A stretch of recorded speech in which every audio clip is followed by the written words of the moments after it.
All right, welcome to the RC Underground Radio. Ryan's with me as always. This is going to be part 2 of a 2-part episode with Aaron Streblow. And we had such a great conversation about his win at the Underground, but then it kind of went over to a conversation about Attitude Raceway, some new interesting information. And what do you think, Ryan? This second episode's going to be as good as the first one.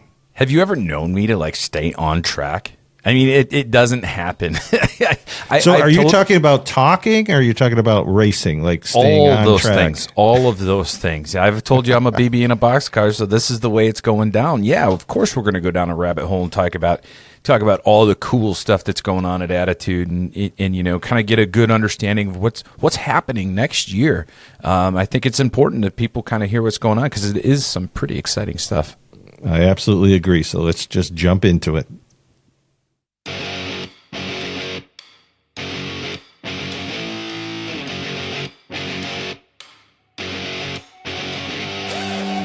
Welcome to RC Underground Radio. Yes, I realize I look like an idiot with this mustache, and I'm okay with it. Yo. If you've been looking for a podcast that talks about one RC tracks, suppliers, and events, then you're in the right place. You don't need to cut anything either. You can just call this the raw, uncut episode. We can leave it at that. The raw. Yeah. Are you drinking dollar store soda again? Quit spending your money on RC stuff. You can buy some name brand soda.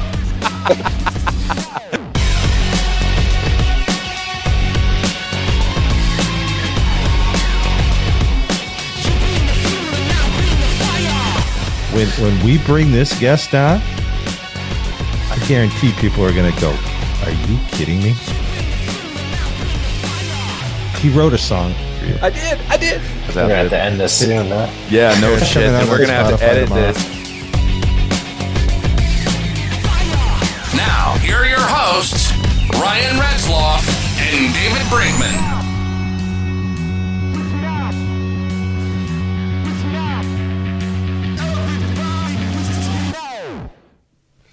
A few weeks ago, we had the Attitude Banquet. I want to plug Attitude Raceway here for a little bit. That was my first one. I think it was the first that you had done since COVID. I thought that was absolutely fantastic. I honestly, I've only been doing this for maybe 2 years now, year and a half, RC, and I have never been to a banquet. I thought it was an award ceremony. I thought it was super cool. The kids were there. There was some raffles going on. That was just and a potluck. I mean, it was great. We were all having a few cold snacks and just hanging out. It was cool that you guys put that on. And it just, again, thank you for doing that. But don't let that continue, that tradition die, because I think it brings a lot of value to what you're doing at Attitude. So. Thanks, Ryan. I appreciate that. We like you said, we did it before COVID, and once that came around, we obviously had to put a stop to it there in 2020. And then for a couple of years, we just didn't plan it. I guess just things like that happen once in a while, and this year came around, and I said we got to plan that again, because guys that attended it before COVID, they enjoyed that, and we had some people ask for it again, and I just appreciate the people coming out to something like that. Sometimes it's just nice to get together without the RC cars. The competition is so much fun. That's what brings us together.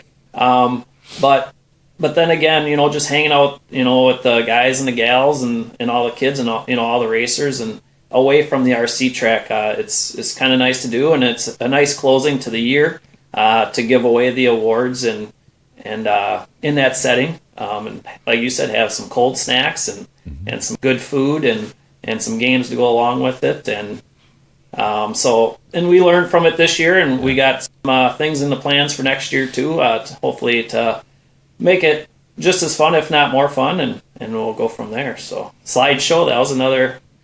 It was quickly put together this year, but maybe we'll have a little longer slideshow next year that Ryan was showcased in. Yeah, that was after a few cold snacks, and I learned that the key is here, if you want to be in the slideshow, you gotta steal Streblow's phone while he's racing. So man, that was cool that you put that together, though. Did he do any karaoke or anything? No karaoke, but that's something to think about for next karaoke. Yes, we could do it. We could do that. I would definitely take part. Yeah, I'd love to see Ryan do the Carpy song live. Oh, I would do it in a heartbeat. it'd be like Ryan and Budokan, you know how many record labels I've had reach out to me wanting to sign me, and I'm like, no, you guys, I have a full-time job already. I'm perfectly fine with what I make, and I don't want to be like this multimillionaire. So, well, you got one fan because Derek loved it. He shared it like I think 30 seconds after I sent it to him. I got my kids walking around the house now going, I love Carpies. It's like, guys, come on. Like, I was just having some fun. You don't need to constantly give me crap. But there were some cool raffles at the awards ceremony banquet, and your daughter won a car, a B6.4 kit. So I don't want to see Dad racing that next year. So what's the plans? What does she have planned for that car? Are you going to put it together with her? What are we doing here, Strebby? I got to know. We don't have any plans for that one yet.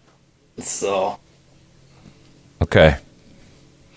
All right. Well, I think that was the perfect gift, I guess, or the greatest way, is to have a kid win that. And the fact that you can put it together with your daughter and she can pick out, what she wants to do with the body. I mean, even if she wants to go off-road and all that, I just think that was super cool that she won it versus one of us humps, that would have just converted it to something and, went off and raced it. But that's super neat that she won it. And yeah, it was neat to see the excitement on her face when the number stopped on her paddle. So that was during the paddle game. So, but we gave away 2 cars that night. Yep. The Chase. That's right. Jace Riedner. He ended up winning the other car, and he was super excited to win that too. So it's just great to see the excitement on the kids' faces when things like that happen. Yeah, so, Yeah, it made it all worth it, and I completely forgot about that. In fact, Paul from Shark RC Bodies donated that, and I remember, he and I were sitting next together eating dinner, and Chase had come over and asked Paul to sign the box, which I thought was super neat. So, oh, that's cool. Just, like I said, that was just an awesome event, and all the kids were there, and it was neat. It was cool for me too to see Dom Walecki, Chase Balistreri, all those kids. Chase Reed get their trophies, which was super cool running the amateur class, and I'm excited to hopefully see those kids move up. I think Tony's already talking about putting Chase in a faster car. I know Dom's going to be doing it next year, so it'll be pretty cool. But while we're on the subject of Attitude, and while I got you here, we got some things happening next year at Attitude Raceway with some changes, good ones. Can you talk a little bit about that? For classes wise, we are adding the SR10 class, Team Associate SR10. So that'll be exciting. We also have another class starting. It's called the Chaos class, and that'll just be one event per race day, and that's going to be at the end of the race day when everything's all said and done. We're going to run one event per race day for the Chaos class, and that's going to be like figure 8 racing, flagpole racing, double O racing, just all a bunch of different fun events, but it's going to have a point series to it, and we'll have trophies at the end of the year for that. So we're excited about that. And we're working on the schedule as well. We got most of the schedule done. It'll have our normal race days, and then our the Matt Voigt Memorial Race, that'll be in July again. And then we got our Dana Zeno tribute race, that'll be in June again. So, and then our 2-day fall classic that'll be at the end of the year. We're looking at end of September this year. So yeah, we're excited about the new changes, a little bit of class changes, but nothing too drastic. So be a good time. Yeah, I think it's fantastic. We had such a blast as a group with that enduro with the SR10s. Me, for instance, I'm gonna need a new body because this one I got holes in it. I really couldn't figure out how to wheel that car around Attitude. I had no grip whatsoever, and I wound up getting into a lot of trouble. But I think it's going to be a neat supporting division at Attitude, and those cars aren't a ton of money. Being that they're brushless, helps cut down on overall cost, right, to run throughout the year. I also know that we're going to have some cars testing the new brushless system in the Traxxas Slash, albeit they're not going to be running for points, those cars, but it'll be neat to see at some point that division maybe move towards the brushless, which I think is fantastic because, it is a inexpensive division to run, but it's also expensive when you start, 2, 3, 4 motors a year, so on and so forth. It does add up where, if we can figure out and get some really good, proven, consistent racers to provide some good feedback with the Traxxas brushless system, I think it will kind of change the game at Attitude as far as, cost and, kind of, I don't want to say level the playing field. We don't have cheaters out there or anything like that, but just in a motor that we can all run for an entire season, I think is pretty cool and beyond. So we'll see how that all shakes out. Yeah, I think the new brushless system is obviously going to be the future in the Slash game, and the Slash street stocks, I think, all the way across the country it's quite a big deal. It's a relatively cheaper class in RC to get into. But like you said, it can get expensive. But with the brushless, like I said, I think it's the future, and I think it's a good future for it. But I just didn't feel like it was right to switch real quick on the brushless system because, let's face it, we have 30, 40 cars out there, and we all have brush systems yet. So I think it's good to do some testing first and then see where they are in speed, because I've heard it varies, just, whether it's a tight track or a bigger track, it varies whether they're slower or faster, seeing that it's brushless and it's sensorless. So I think we got to learn all that kind of stuff, and then maybe get it a couple of years so we can kind of phase it in and not necessarily just go, bam, we all need new motors and ESCs. That way we can all kind of phase out. When your motor or ESC goes bad, then it's time to switch over to the brushless system, knowing that we're going to be going to that. So it's all trying to make decisions and what's best for the racer and the cheapest way to go with the racer, but keep the competition close and well. So.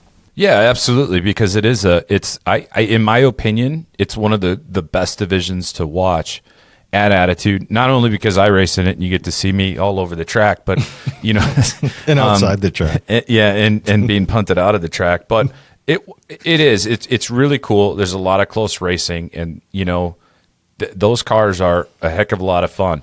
But you're right, Aaron. That brushless motor system, if you were to just go out and buy it today, is not a cheap date.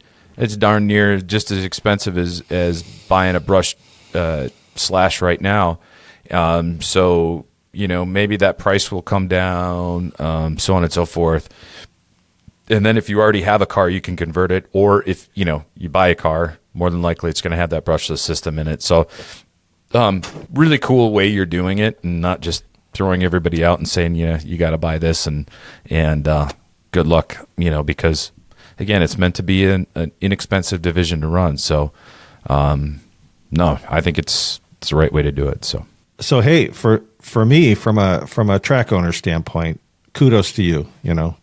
Big applause, because that is the smartest way to do it. That's the fair way, right? Give it a chance, see where it wants to go, get the feedback from your racers, because they're going to respect you for that. Instead of, like you said, just making nope, this is the way we're going, this is the way the rest of the country's going. You're doing it the right way. So again, kudos to you for that. but I'm super excited to hear about these changes because now we got a lot more shows, right? All summer long, we got to follow this. This is going to be cutting news, right? This can be big news, like this evolution, and I want to follow how that goes, like. What are lap times versus and what was the finishings? What's some of the feedback from the drivers? What's your feedback, Aaron, as a track owner, as this test, so to speak, goes forth? And if it takes 2 years, well, that's even better because that's even more episodes, right? So it's good for all of us. But all kidding aside, no, that's just the right way to do it. The SR10, super excited about that because honestly, I think I'm going to get one. Because I think that's cool. That's something I think I can fit into everything else I got going. Can't say I could be out there every week, but that would definitely be a class I'd be interested in. Now, here's a question for you, Aaron.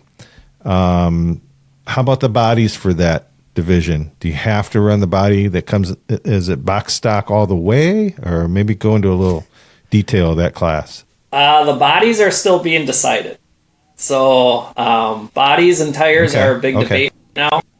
So we have to look at options and what we think is best, what the racers want. It's right now I'm kind of torn and stuck in the middle. So I want to look at different possibilities and stuff. And I don't know if there's a right or wrong answer to it. I guess it's a brand new class. You want to keep it as box stock as you can, but there's pros and cons to everything. So I think this is one that we're going to learn as we go. And because I just ran upon a conversation on Facebook yesterday. People asked on a SR10 page. People asked about oval bodies and what the rules are, and it's about half and half. Some tracks are going full stock bodies, and other tracks are allowing a couple, the Shark bodies and the MR Customs bodies and a couple of the Pro lines and things like that. So, that's one we got to make a decision on yet, and I got to do it sooner than later so we can get them rules out and people can start planning for 2024. Can I provide my humble opinion? Sure. Oh, like you wouldn't anyways. Well, opinions, they're like something and they all stink, right? Everybody's got one and they all stink. That's what I've been told. And I know that you've been bombarded. But I will say that I think when it comes to bodies, I personally, tire-wise, I think the DE is the right move. I think it will help on that track surface and provide a little bit more mechanical grip. I know all the cars box stock have a gyro in them. But bodies, I honestly, we've got Greg Morrow from MR Customs. We've got Paul Peterson with Shark. I think it's pretty cool to, in my opinion, to be able to have kind of an open body where you could run, again, the MR Customs, Shark bodies. It'll create, in my opinion, it will definitely create or allow drivers to kind of personalize their cars, allow them to stand out a little bit. The SR10 bodies, because I've done research, because this one is, it's gone. They're $70, right? Whereas I could go online and buy a body from Paul for $26, add a few more shekels with a spoiler, use up some paint from TK Hobbies, and I'm ready to go. And so that's just my humble opinion, Aaron. But honestly, you're the track owner. I respect anything that you decide. I'll be the meatball out there running anyways, and it might be with this body that's completely destroyed. But so I get you've got a lot of decisions to make. Everybody's again got their opinions, but I'm just going to provide you with mine, and I won't give you too much heat if you tell me no. So no, I appreciate it. Notes taken. Okay, yeah, I'm sure you took notes, right? You're like, man, I've been hearing this the whole time, but but I think it is cool that you are adding the division, because back to those SR10s, they take a licking, and that is so evident from the enduro race that we ran. I think what we needed to do was have less cars, but in respects to, with all respect to Phil, who put on that enduro, we ran what it was like 20-some cars, 28 cars that night. Yeah, it was a stupid amount of cars, way too many out on the track. But now that we're going to break it up and run it like a normal race day format and get the top guys in there, which of course I'll be in the G main, as we know. But like it'll be neat to have that class, which is, again, you got a brushed motor, albeit it's non-censored. It's not too crazy to get into it. $319, you can go throw your car down on the track and go. So I think that's a great addition to the classic cars. Yeah, I think that's what makes it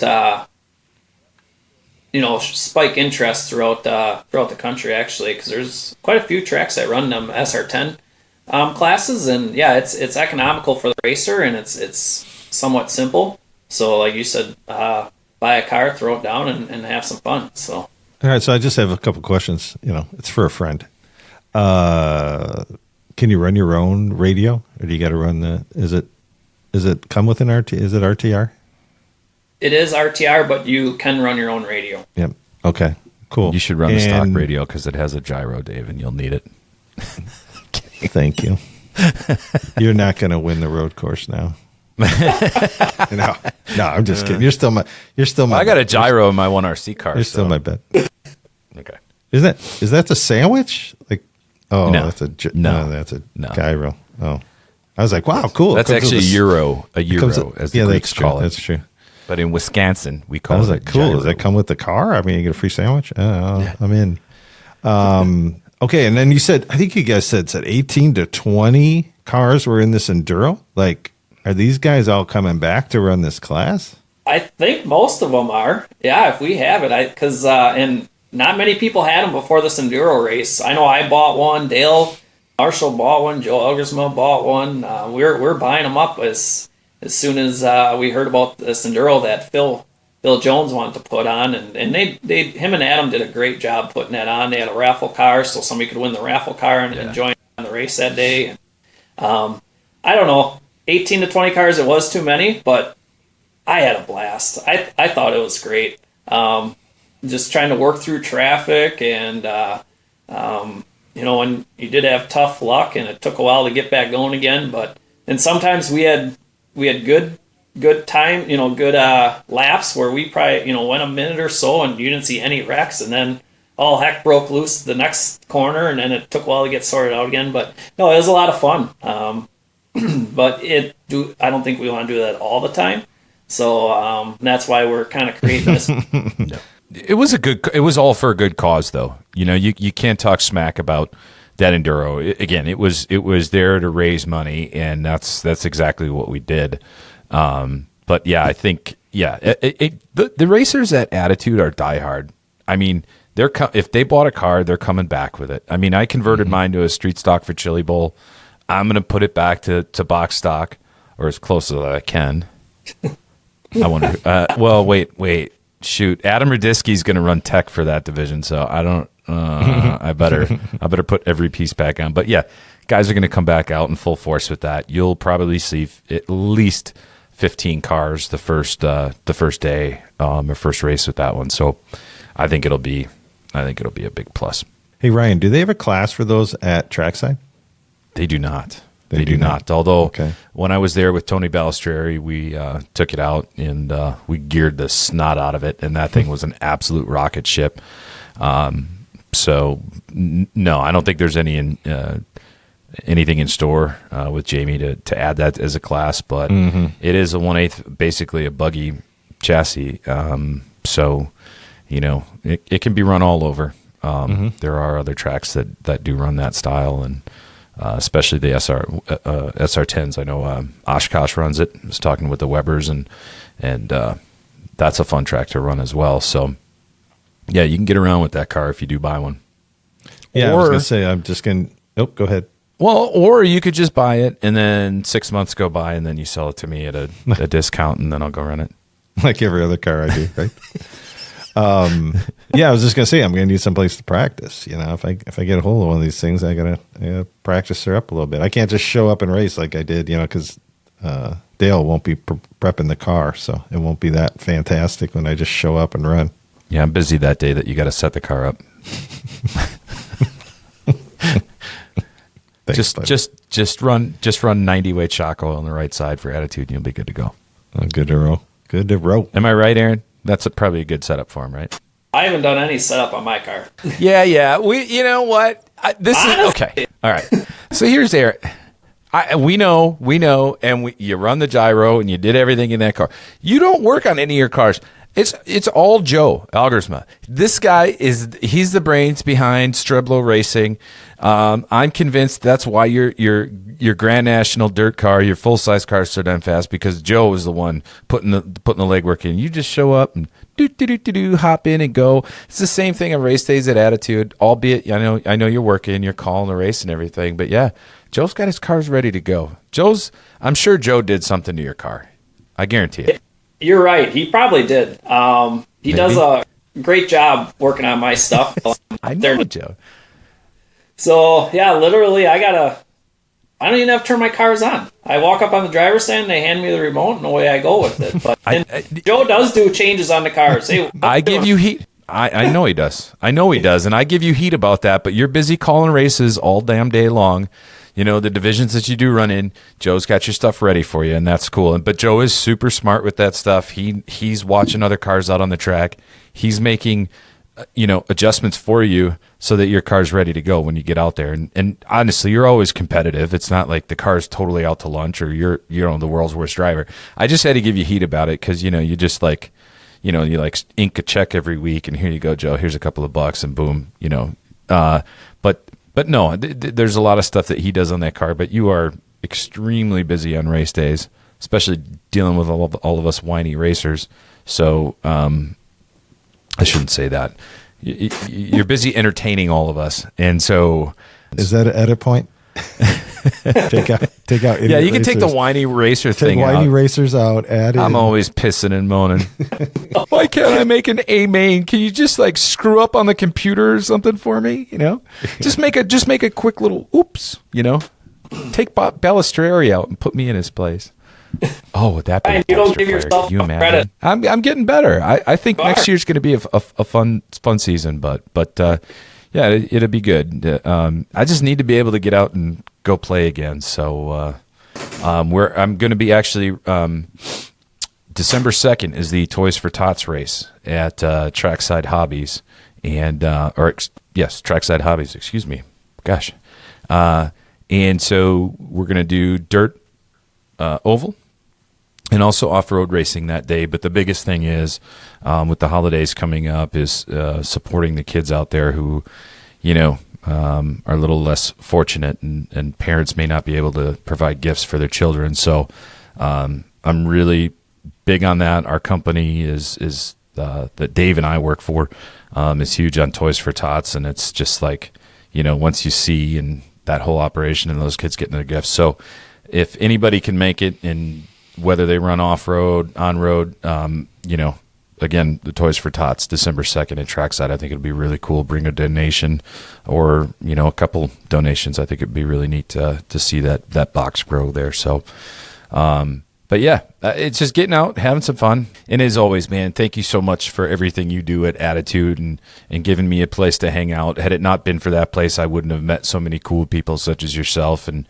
have a group to call my friends. So it's been an absolute blast. So at Attitude, keep doing what you do. I appreciate that, guys. Ryan and Dave, thank you very much. All right. Well, I appreciate that. We appreciate everybody that tuned in this week. Enjoy the show. Hope everybody had a great Thanksgiving, and we will see you next week on RC Underground Radio.